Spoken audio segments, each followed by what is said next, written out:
Las diferentes ramas de la mafia surgieron hace más de 150 años.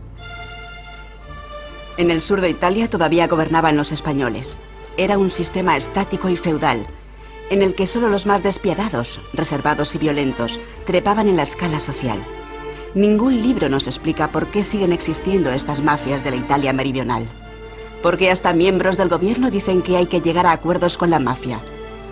¿Por qué es tan difícil combatirla? Hasta ahora no ha perdido terreno. Al contrario, cada vez es más poderosa.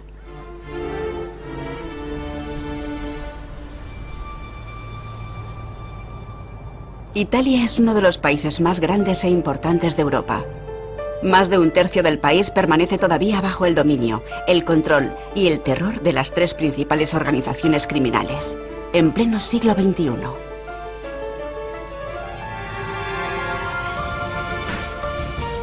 La mafia del sur de Italia. Episodio 2.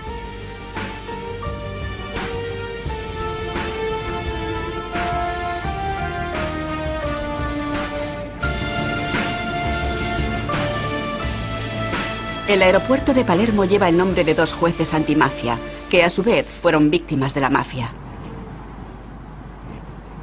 Esta es la autopista entre el aeropuerto y el centro de Palermo. Salida Capaci. En este punto, Giovanni Falcone, su mujer y 3 miembros de su escolta volaron por los aires con media tonelada de dinamita, el 23 de mayo de 1992. Responsable fue la Cosa Nostra, que traducido viene a ser Asunto Nuestro. Falcone se había acercado demasiado al asunto, la estructura interna de la mafia. Pocos años antes incluso se llegó a dudar oficialmente de la existencia de la mafia.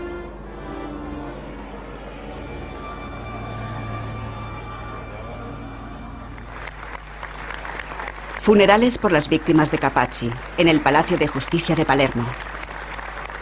Con Giovanni Falcone, Italia había recuperado la esperanza de derrotar definitivamente a la Cosa Nostra. En los años 70 y 80 fueron asesinados decenas de jueces de instrucción, agentes de policía y carabinieri, periodistas y políticos que luchaban contra el régimen de la Cosa Nostra en Sicilia. Tras el atentado de Capaci, la batalla parecía perdida. Los jueces de instrucción de Palermo se definían a sí mismos como cadáveres ambulantes. Paolo Borsellino, colega de confianza y amigo personal de Falcone, sabía que estaba amenazado. Pocos meses después, el 19 de julio de 1992, Borsellino y sus 2 escoltas mueren en un atentado con coche bomba en el centro de Palermo.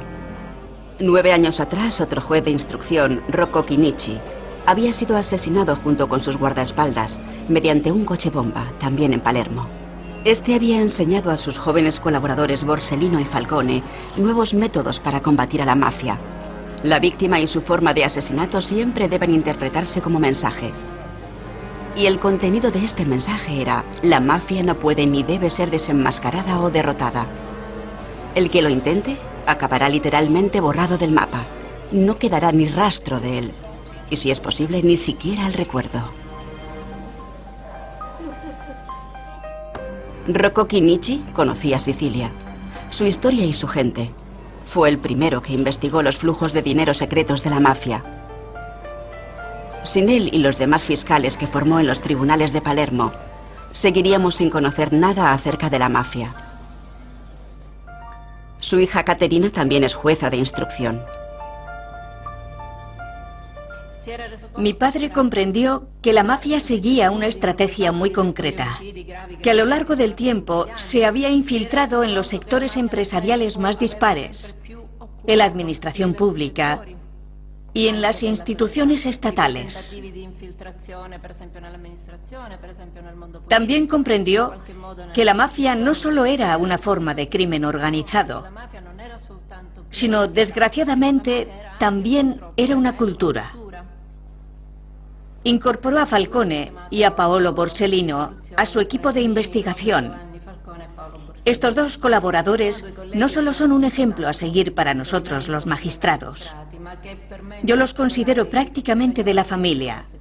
No solo los conocí como jueces, sino también como amigos.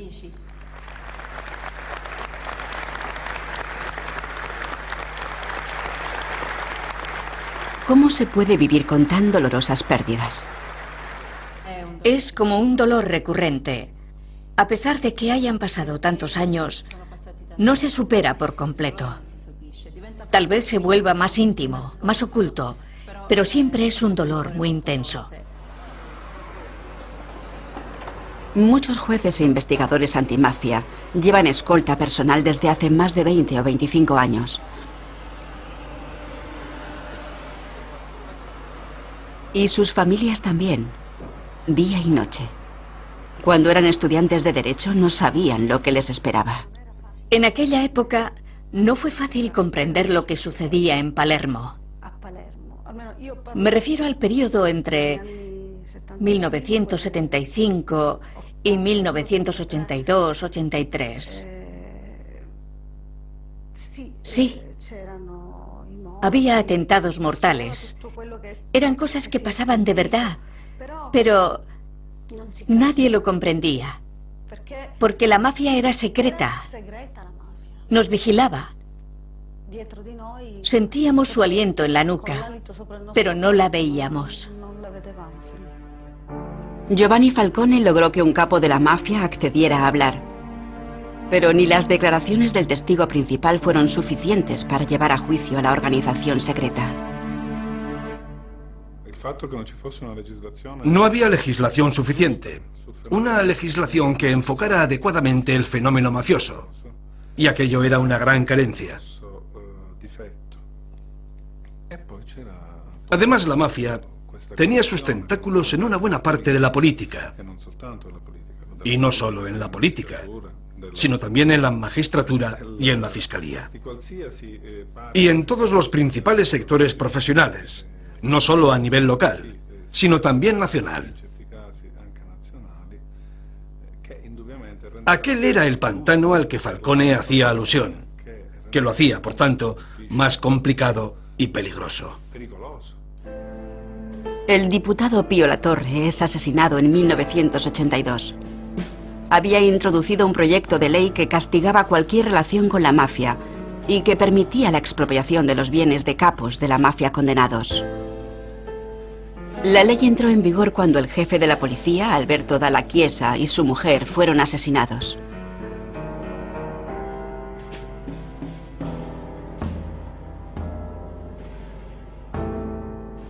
A partir de entonces, los cabecillas de la Cosa Nostra pueden ser detenidos y llevados ante un tribunal.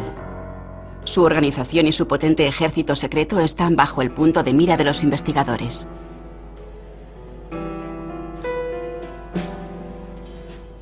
En el recinto penitenciario de Palermo se construyen unos juzgados que podrían resistir incluso un ataque con misiles.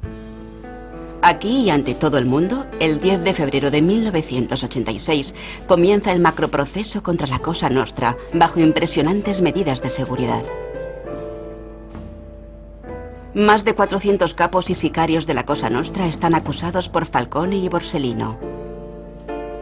Son influyentes empresarios, funcionarios estatales, representantes bancarios y políticos municipales. También hay camareros o mecánicos de coches, que en realidad eran asesinos a sueldo. Todos los intentos por sabotear este juicio fracasan. El jurado no se deja amedrentar, algo extraordinario. La mafia suele amenazar a los testigos de tal forma que estos cambian por completo sus anteriores declaraciones ante el juez. Pues la Cosa Nostra goza de un privilegio desde hace más de 100 años. La más absoluta impunidad. La opinión de que el juicio sería completamente inútil se extendió como una epidemia. Más aún, se dijo que perjudicaría a los sicilianos, a la imagen de los sicilianos en todo el mundo. Así se intentó paralizar el juicio. Creo que yo no fui el único que la noche anterior no pudo pegar ojo, por la tremenda responsabilidad de este gran acontecimiento. Ya el segundo día comprendimos que nos enfrentábamos a un proceso de una envergadura histórica. Se imponen las condenas más altas. Falcone y Borsellino han infligido a la Cosa Nostra el mayor golpe de su historia.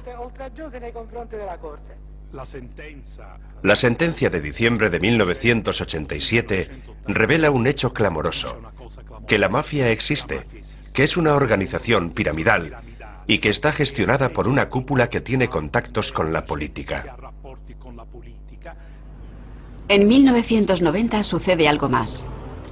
Las duras sentencias contra la Cosa Nostra son confirmadas por el Tribunal Supremo de Roma. Y no, como era habitual hasta entonces, anuladas por supuestos defectos de forma. Es toda una sensación. Un punto de inflexión en la historia de posguerra de Italia. La Cosa Nostra reacciona de inmediato. Empieza a asesinar políticos y capos de entre sus filas, que eran responsables de los contactos con la democracia cristiana, el partido que desde el final de la Segunda Guerra Mundial había gobernado Italia prácticamente en solitario y que estaba en franca decadencia. Falcone comprendió su significado inmediatamente y lanzó una alarma que nadie escuchó. Dijo: el volcán ha entrado en erupción, a partir de ahora puede pasar cualquier cosa. Y de hecho, Borsellino y él acabaron siendo asesinados. Es decir, en un solo año, la mafia dejó bien claro que seguía siendo protagonista, que tenía pleno control del territorio y de la vida de esta región. En 1993 aparece un político siciliano que crea un movimiento llamado Forza Italia. Y lo hace para Silvio Berlusconi, un amigo y empresario milanés. Este nunca dice con exactitud de dónde proviene su capital inicial. En 1994, Berlusconi se convierte en primer ministro de Italia.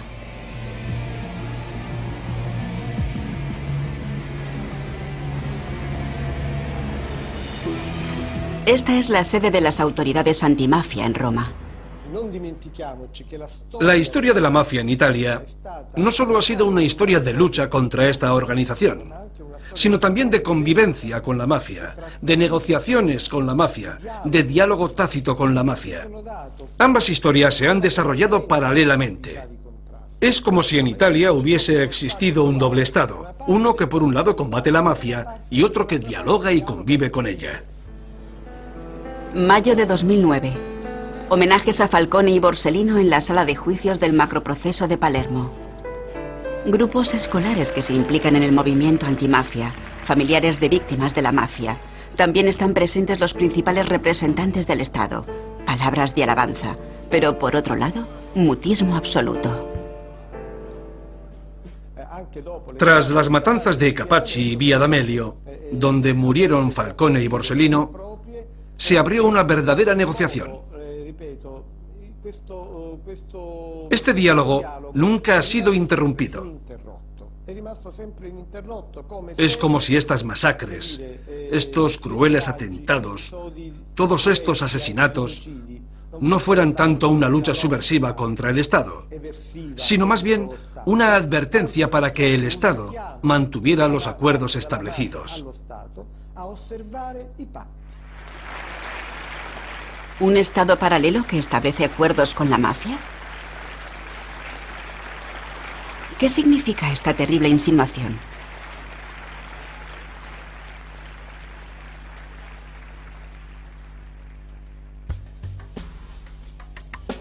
Viajamos al interior de Sicilia, al legendario baluarte de la mafia en Corleone.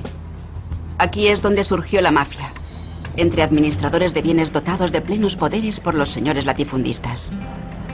Recaudadores de impuestos, fuerzas armadas de orden público y jueces en una sola persona.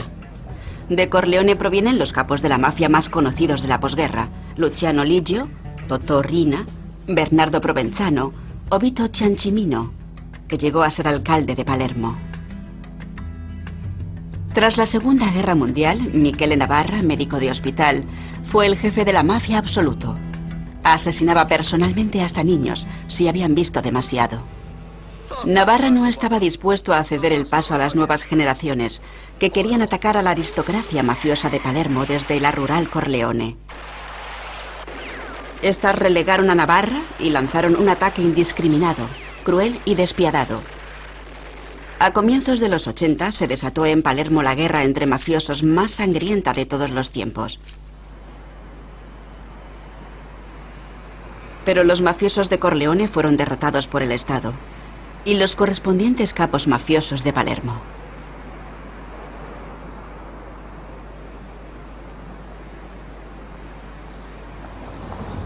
Posteriormente se instituyó en Corleone un centro internacional de documentación antimafia. La idea fue del entonces alcalde de Corleone. ¿Por qué se instituyó precisamente aquí?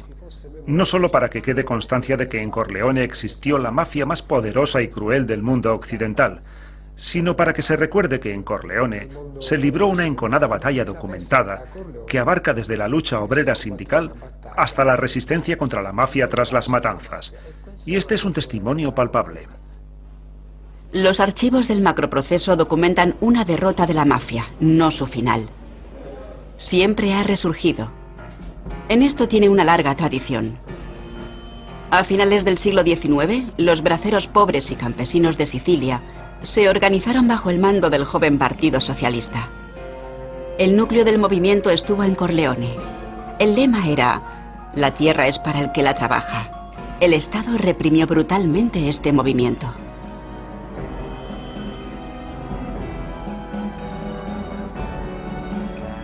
Así, los mafiosos volvían a ocupar su antiguo puesto como fuerzas del orden de la aristocracia y los latifundistas. En 1915 asesinaron al alcalde socialista de Corleone, Bernardino Berro, por encargo de sus señores.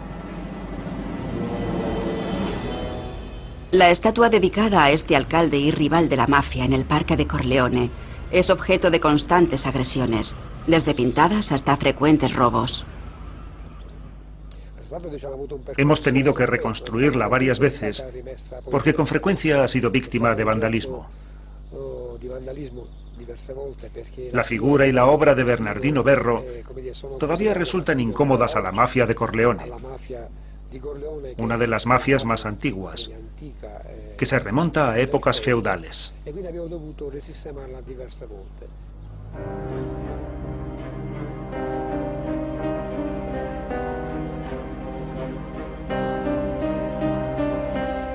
Las oleadas de emigración de la Italia meridional tienen una larga historia.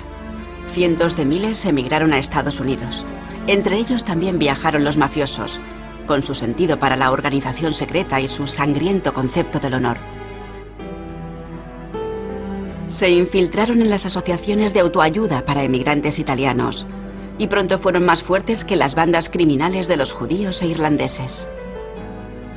En política interior norteamericana, los mafiosos pronto adquirieron gran influencia mediante la compra de votos para sus compatriotas. La mafia siempre busca acercarse al poder y, por supuesto, siguió extorsionando a sus paisanos, como en su propia patria.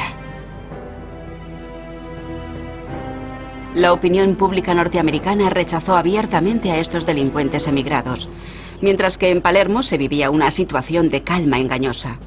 De la mafia ni una palabra. A nivel cultural se comparaban con París y Londres. Hasta principios de 1893. En este año la mafia apuntó hacia lo más alto. El escritor y periodista palermitano Gianmauro Costa nos habla de la historia de Emanuele Notarbartolo, alcalde de Palermo y posteriormente director del Banco de Sicilia.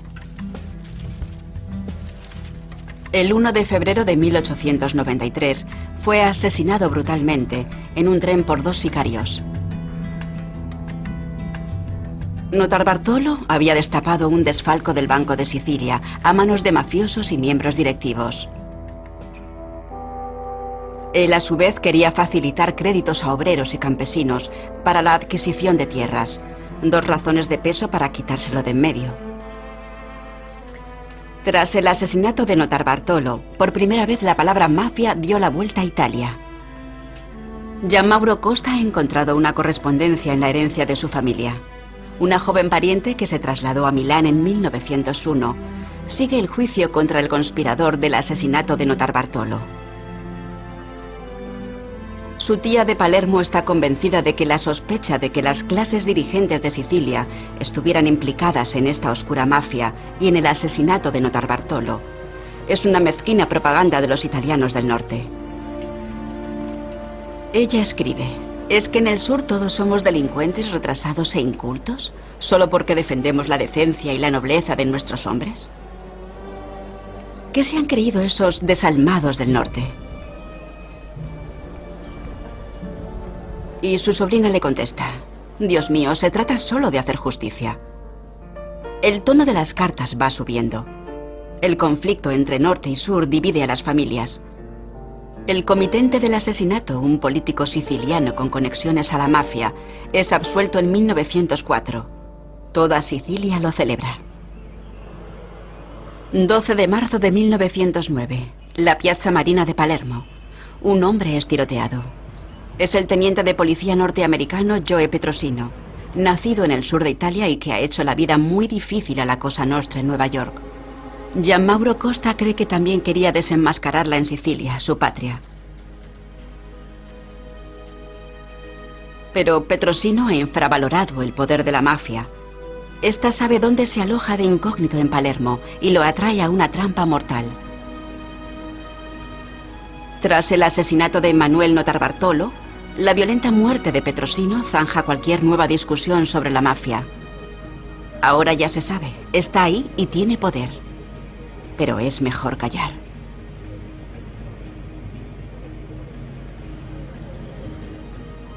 El ceremonioso entierro del policía en Nueva York, con 200.000 participantes, no cambia las cosas.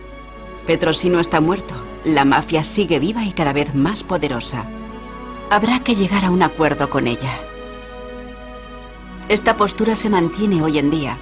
Cuando la mafia llamaba la atención por sus acciones violentas, sus hechos se atribuían a bandas criminales. Se solía decir, entre ellos se matarán.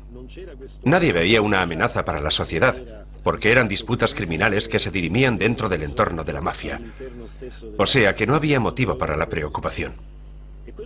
De lo que no nos dábamos cuenta era de que la mafia se estaba extendiendo por toda la ciudad. Su cultura echaba raíces y contaminaba todos los ámbitos.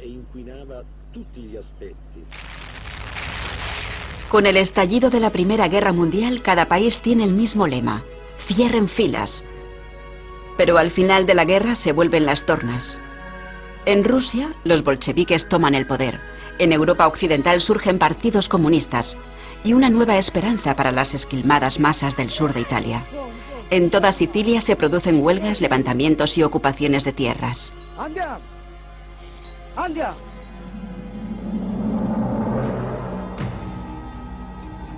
Hasta ahora los nobles latifundistas de Sicilia han defendido con uñas y dientes su sistema feudal. Pero ahora, entre 1918 y 1922, saben que les ha llegado la hora. Ni siquiera la mafia puede defenderlos de estas masas políticamente organizadas y disciplinadamente combativas.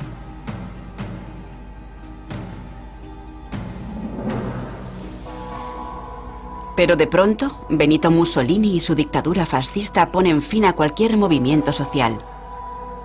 Aún así, Mussolini detesta el subdesarrollo y quiere demostrar la superioridad de su sistema mediante la radical modernización del sur de Italia. Se mecanizan las granjas y aparecen las urbanizaciones y las escuelas rurales. Pero Mussolini no toca el poder de los señores feudales sicilianos, y menos aún ha contado con el poder de la mafia. Ya siendo dictador, Mussolini fue a Sicilia por primera vez. Llegó como era habitual en estas visitas de Estado, rodeado de grandes medidas de protección. Parece ser que un capo de la mafia le dijo: Excelencia, no hacía falta que trajera policías ni carabinieri. Aquí somos nosotros quienes nos ocupamos de su seguridad. Esto debió de herir profundamente la susceptibilidad de Mussolini. Estaba convencido, y con razón, de que él era el único que gobernaba en Italia, por lo que no podía tolerar que nadie le hiciera sombra. En cuanto regresó a Roma, les declaró la guerra a los mafiosos. Envió a Cesare Mori, máximo responsable de la policía, a Sicilia, con poderes ilimitados. Convencido de que la mafia solo era una forma de criminalidad, Mori empleó poderes militares. Y no solo militares. Cesare Mori empleó la tortura y la represión masiva contra la población civil en un intento de encontrar a los capos mafiosos en sus escondrijos. Pero la mayoría ya habían sido advertidos y se habían alejado a tiempo. Al ver más de cerca la situación siciliana, Mori comprendió que el mafioso no solo era un capataz o un simple bracero, sino que también podía ser alguien que llevara la camisa negra, es decir, un fascista. Por ello intensificó la presión del partido fascista en Sicilia. Pero inmediatamente fue convocado a Roma y nombrado senador. A partir de entonces el régimen fascista no volvió a mencionar a la mafia y esta siguió existiendo durante el período de Mussolini.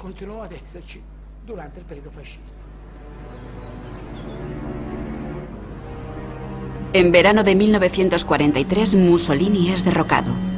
La ideología del fascismo se derrumba, al igual que su imperio del latrocinio. Las mafias del sur de Italia respiran con alivio. Empieza su época dorada. Entretanto, en Estados Unidos, la rama norteamericana de la Cosa Nostra ha llegado a la cumbre gracias a los beneficios del contrabando de alcohol durante la prohibición y el nuevo negocio de las drogas. Capos legendarios como Al Capone han demostrado cómo librarse de la competencia con la violencia, controlar mercados y sobornar a políticos y policías.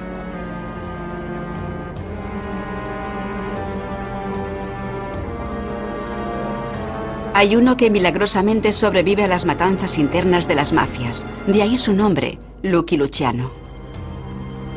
Este elimina a las bandas rivales con mayor brutalidad si cabe que su maestro Al Capone, incluso a las agrupaciones rurales organizadas del sur de Italia. Se alía con Meyer Lansky, el jefe de la mafia judía. Con profesionales de todos los orígenes, conquistan los negocios ilegales más rentables de Estados Unidos. Hasta los que habían estado en manos de la mafia siciliana, como la prostitución. A través de la infiltración, la corrupción y la brutal eliminación del movimiento sindical norteamericano, la Cosa Nostra pasa a ser la estrella de Wall Street.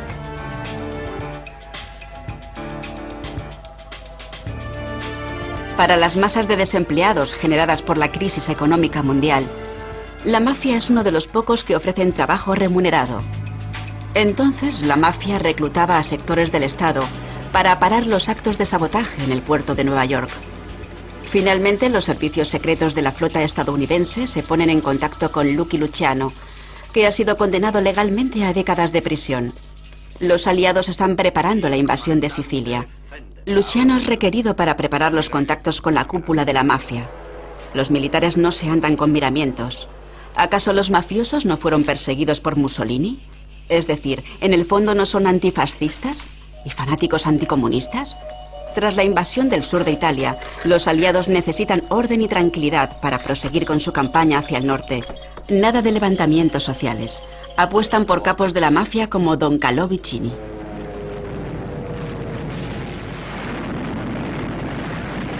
Los aliados inician la invasión de Sicilia en julio de 1943, con fuertes bombardeos.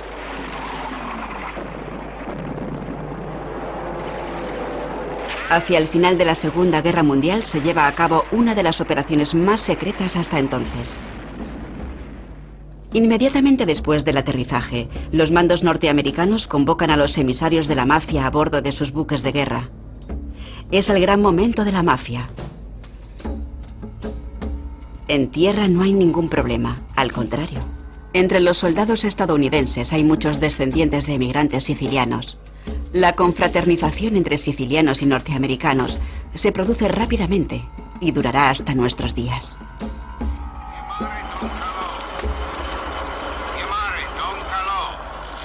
Don Calò Vicini, el capo de los capos, es localizado de inmediato.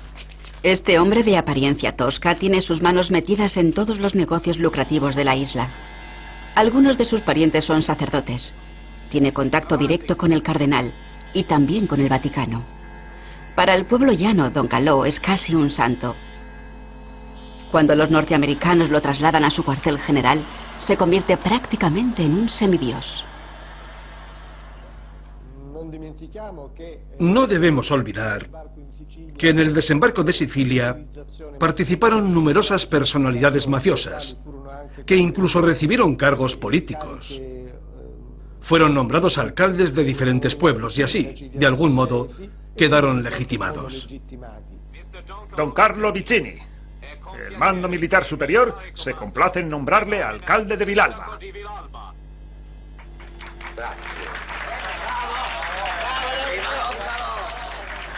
En octubre de 1943, Nápoles es invadida y convertida en almacén central de los suministros militares para las fuerzas aliadas y apoyo logístico de Estados Unidos. De las bodegas de los cargueros estadounidenses brotan millones de toneladas de carbón, harina, maíz, conservas y material militar, pero también ingentes cantidades de alcohol y tabaco, que se distribuyen en esta ciudad famélica y destruida por la guerra. El abogado Charles Poletti, descendiente de italianos del sur, es nombrado gobernador militar de la Italia meridional.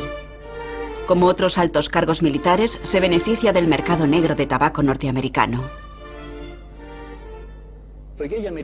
Los norteamericanos llevaban más cosas de las que consumían, como tabaco y alimentos, y como Nápoles acababa de salir de una guerra, los napolitanos eran pobres, carecían de recursos. Los excedentes de los americanos se vendían en el mercado negro y a los contrabandistas.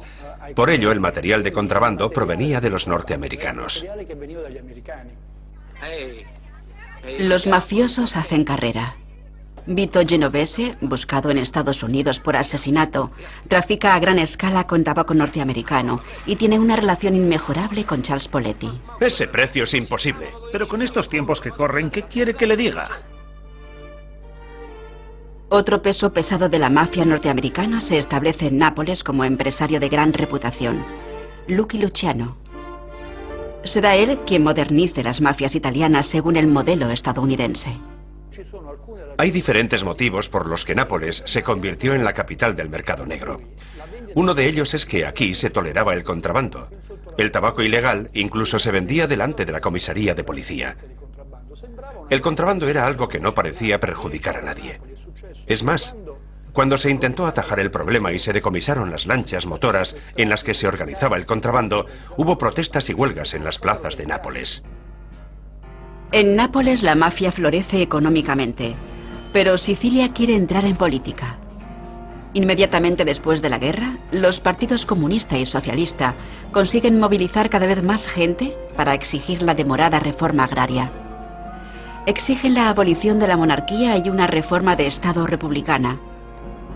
La mayoría de los varones y latifundistas temen que al final se instaure una república popular socialista. De nuevo se utiliza la mafia contra políticos de izquierdas y sindicalistas, pero la demanda de reformas ya no se deja reprimir con violencia declarada.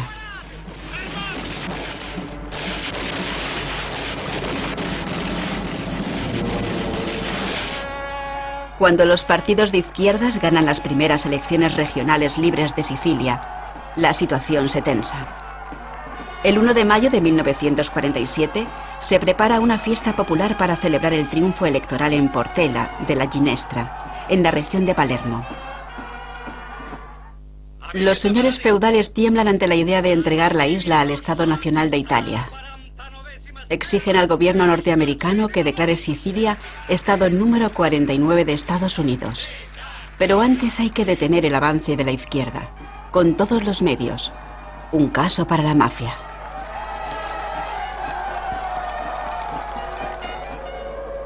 La mafia se pone en contacto con Salvatore Giuliano, el carismático jefe de un grupo de malhechores muy activo por aquel entonces. El plan consiste en dar una sangrienta lección a los partidos de izquierda y sus votantes en Sicilia, para que los líderes políticos radicalicen su discurso y la población no haga caso a sus consignas por miedo. Nunca se supo si Salvatore Giuliano y sus hombres fueron los que dispararon contra sus propios paisanos, mujeres y niños inclusive, el 1 de mayo de 1947. A día de hoy, en Italia, es un secreto de Estado. Lo único cierto es que 11 personas murieron tiroteadas, entre ellas 4 niños. Hubo más de 30 heridos de gravedad.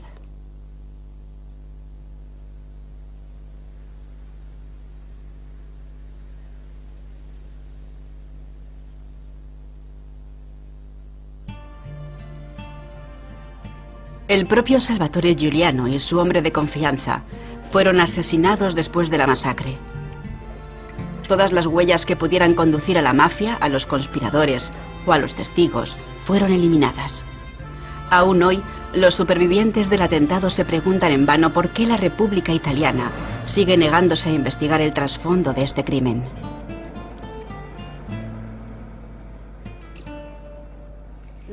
Mi madre fue una de las primeras en caer. No dijo nada, ni siquiera un nada. Consiguió levantar la mano. Yo me giré hacia ella. Sangraba de la nariz y de la boca. Yo le grité: «Mamá, ¿por qué está sangrando?». Ella abrió los ojos un instante, así, pero no dijo ni una palabra. La sostuvimos en nuestros brazos mientras nos fue posible. Cuando ya no pudimos sostenerla más, la tumbamos en el suelo. Estábamos todos manchados de sangre. Poco después volvieron a disparar sobre nosotros. Cuando regresamos a casa, mi hermano nos salió al encuentro. Exclamó: «Papá, han matado a tiros a nuestro caballo». Y entre gritos y lágrimas le contestamos: «Lo peor es que han matado a mamá». Él hizo un gesto así, con la mano, y no dijo ni una palabra, ni una lágrima, ni nada. A nosotros, los de izquierdas, nos consideraban delincuentes. Ellos nos tirotearon a nosotros, gente honrada, porque nos tenían por delincuentes. Por eso queremos saber de dónde vino la orden. Antes de morir queremos saberlo. Queremos saber la verdad sobre Portela della Ginestra. Los atentados prosiguieron incluso después de la masacre, contra oficinas de partidos de izquierda y sus sindicatos. Decenas de funcionarios fueron asesinados o desaparecieron sin rastro.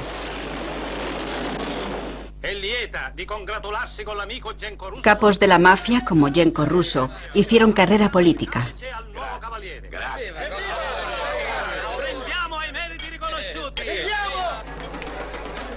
Don Calò Vicini fue tratado como jefe de Estado por los cardenales.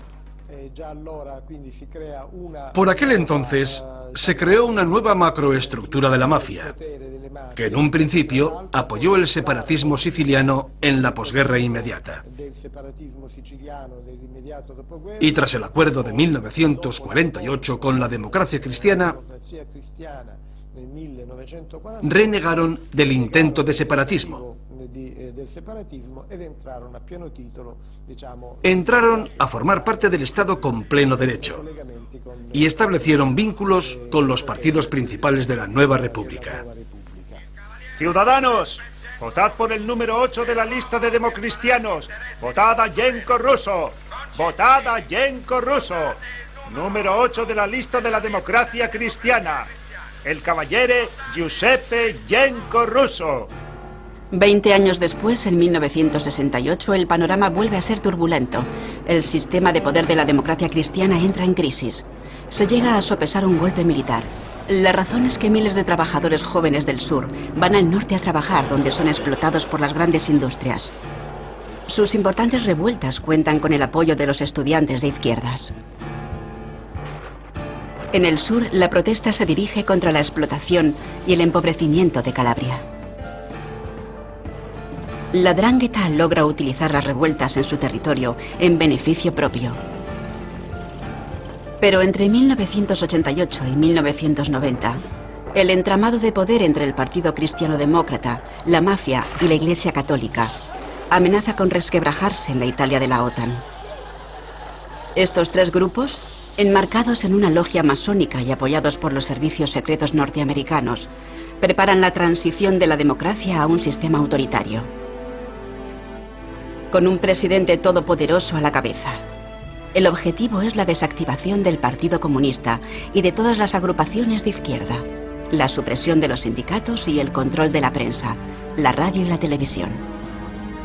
Todos los hilos de esta logia secreta, P2, conducen a Licio Gelli.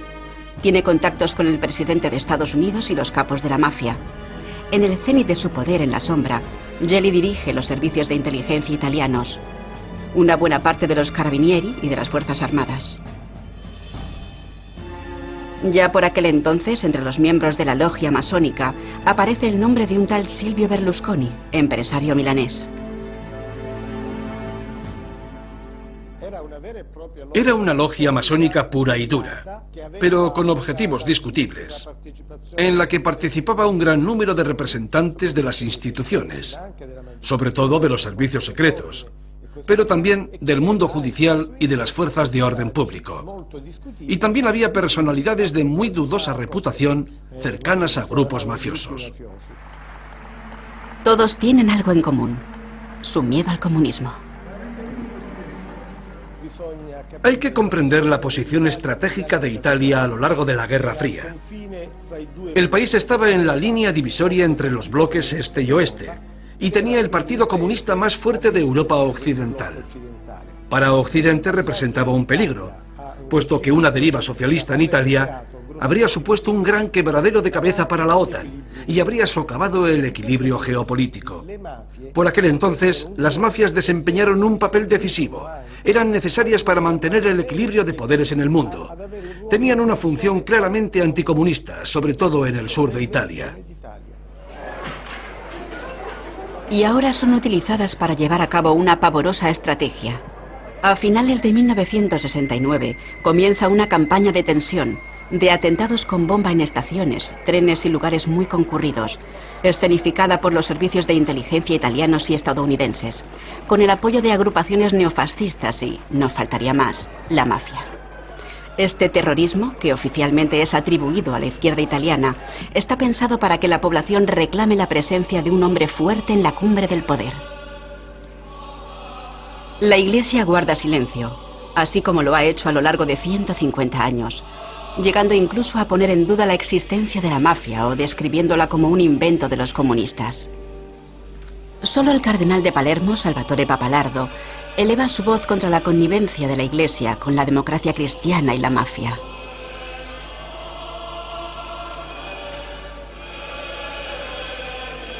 Uno que presuntamente no ha querido tener nada que ver con todo esto es Giulio Andreotti, el 7 veces primer ministro de Italia, uno de los primeros democristianos y pupilo del Vaticano. Deja entrever por qué desde 1945 la Iglesia y la democracia cristiana se han aliado con todos los grupos anticomunistas, entre ellos la mafia.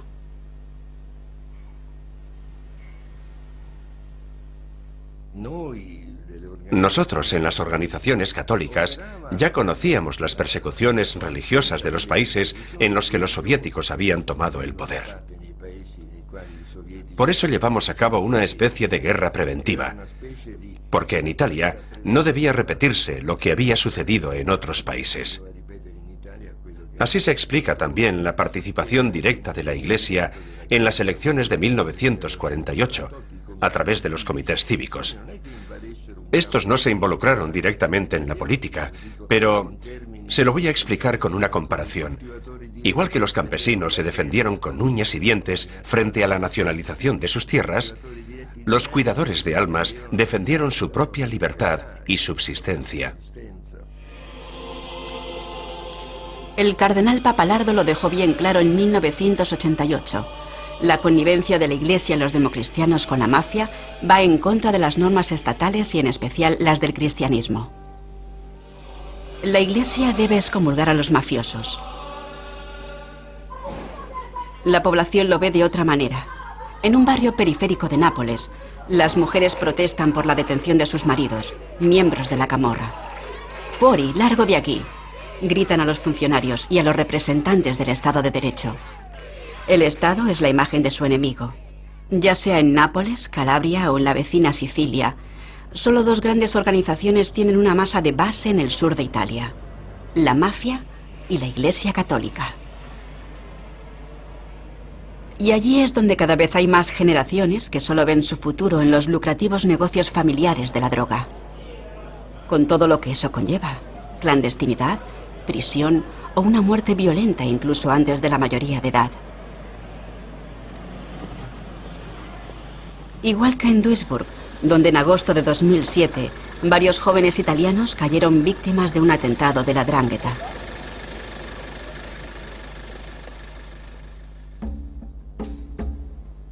Durante mucho tiempo no se prestó atención a la 'Ndrangheta calabresa. Luego fue profundamente infravalorada. Hoy es la mafia más fuerte y peligrosa.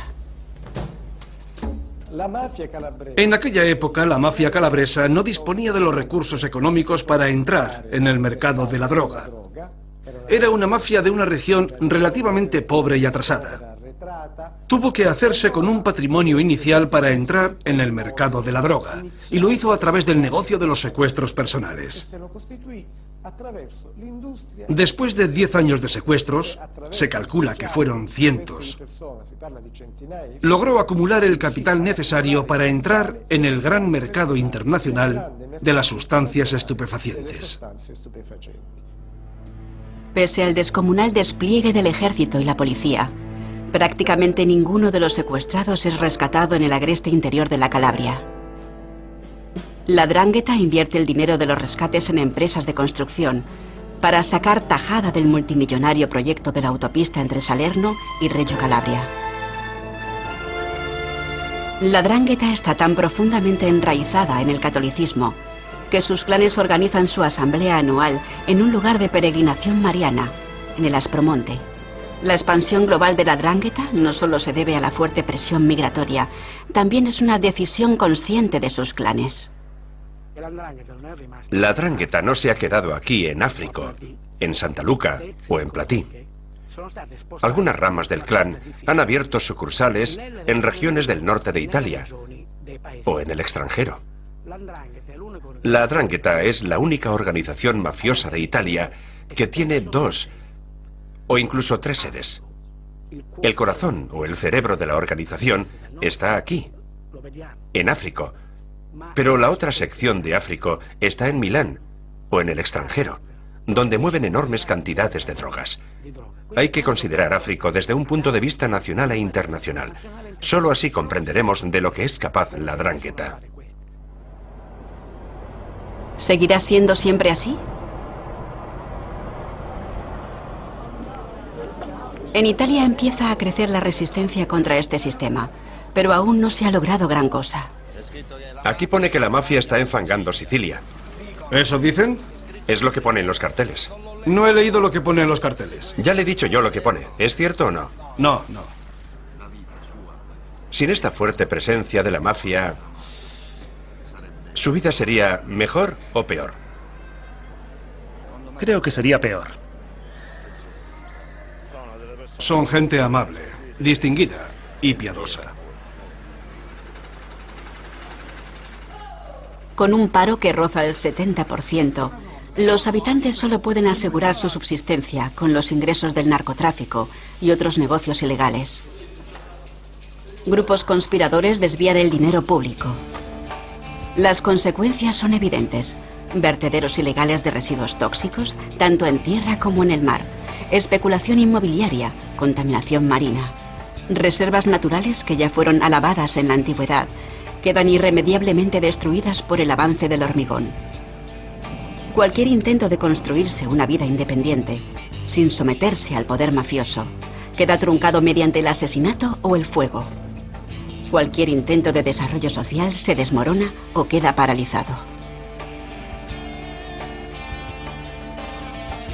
Un ejemplo, el blanqueo de dinero en una clínica de lujo. Fue edificada por testaferros con dinero de la mafia y embargada por decisión judicial. El objetivo empresarial era atraer pacientes millonarios, pero también cobrar subvenciones estatales para tratamientos costosos.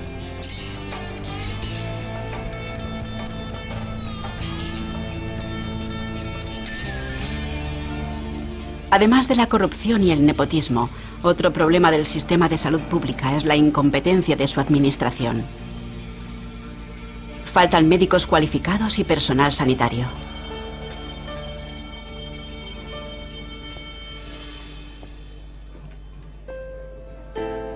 Como resultado, hay que cerrar departamentos enteros del hospital. La cierran por falta de personal. ¿Funciona esta máquina? Y los aparatos de diagnóstico quedan sin utilizar. Podría funcionar las 24 horas. Pero no funciona. Por falta de personal. La población del sur de Italia ha enfermado por culpa de este sistema.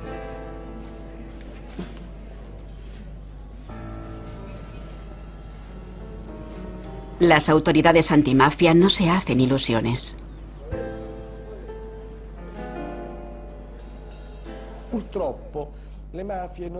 Por desgracia, las mafias no son un fenómeno marginal como todos los fenómenos criminales en el resto de Europa, como lo es también el fenómeno del terrorismo, sino que a estas alturas tienen un componente estructural en nuestra sociedad, un componente ineludible en el sentido de que la figura del interlocutor es necesaria e indispensable en todas las políticas de Estado destinadas a la Italia meridional. En Italia son pocos los que se atreven a hablar abiertamente sobre las mafias. Los que no se callan, aunque estén directamente amenazados por el terror asesino. En Italia y en toda Europa, la mayoría prefiere mirar hacia otro lado. Los que unos pocos se atreven a decir, pasa desapercibido. Sin embargo, ellos han descifrado el fenómeno de la mafia y han desmontado el mito de que solo se trata de crimen organizado. El estado de la mafia es una realidad, es una deformación social, potencialmente tan peligrosa como cualquier régimen totalitario. Pero se esconde, se mimetiza, intenta hacer que las miles de víctimas caigan en el olvido. Las personas que hemos conocido contradicen la opinión de que la mafia es algo residual en las regiones más atrasadas del sur de Italia y pertenece a un folclore trasnochado. A ellos está dedicado este programa y a los millones de personas sometidas por las mafias. Y podrán ser muchas más, no solo en el sur de Italia.